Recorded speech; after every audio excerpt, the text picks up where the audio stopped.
नमस्कार, मी doctor Omkar निंगनोरे. Cervical स्पॉन्डिलायटिसचा आजकाल बऱ्याच लोकांना त्रास आहे. सर्वायकल स्पॉन्डिलायटिस म्हणजे मणक्यामध्ये गॅप होणे, मणक्याच्या चकत्यांच्यावर दाब पडणे व तिथल्या चकत्या पुढं पाठीमागं होणे. ह्या सर्व गोष्टीमुळे जिथे मानेतली जी काय नर्वस सिस्टीम आहे तिथल्या नसा जे हातापर्यंत जात असतात व काही लोकांना हातामध्ये मुंग्या येणे, हात दुखणे असे प्रॉब्लेम सुरू व्हायला लागले.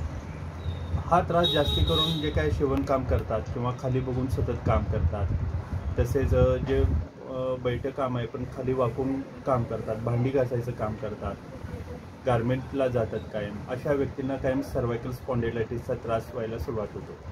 सर्वायकल स्पॉन्डिलायटिससाठी आपण 3 योगासनं नियमित करावीत. भुजंगासन, मर्कटासन, शलभासन ही 3 योगासन आपण नियमित केले असता आपल्याला 15 दिवसामध्ये रिझल्ट येईल. तसेच नाकामध्ये शुद्ध देशी गाईचे तूप सकाळी उठल्यावर व रात्री दोन्ही नाकपुड्यामध्ये 2-2 थेंब टाकून घ्यावे. ज्या व्यक्तींना देशी गाईचं तूप अवेलेबल होत नाही अशा व्यक्तींनी तिळाचं तेल किंवा खोबरेल तेल दोन्ही नाकपुडीमध्ये सकाळी व रात्री झोपताना 2-2 थेंब टाकून घ्यावं.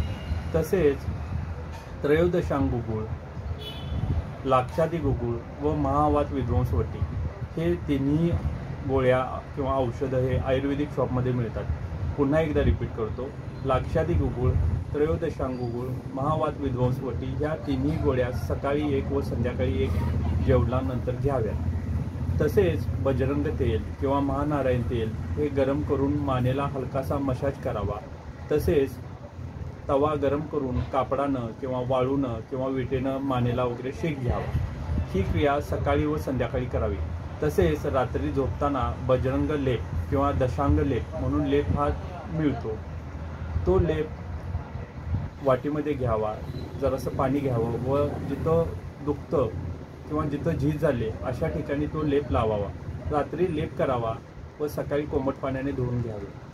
तसेच अशा व्यक्तींनी हरभरा, पावटा, वरणा, कारलं, मध, थंड पाणी, AC, फॅन ह्या सर्व गोष्टी वर्ज्य कराव्या. थँक्यू.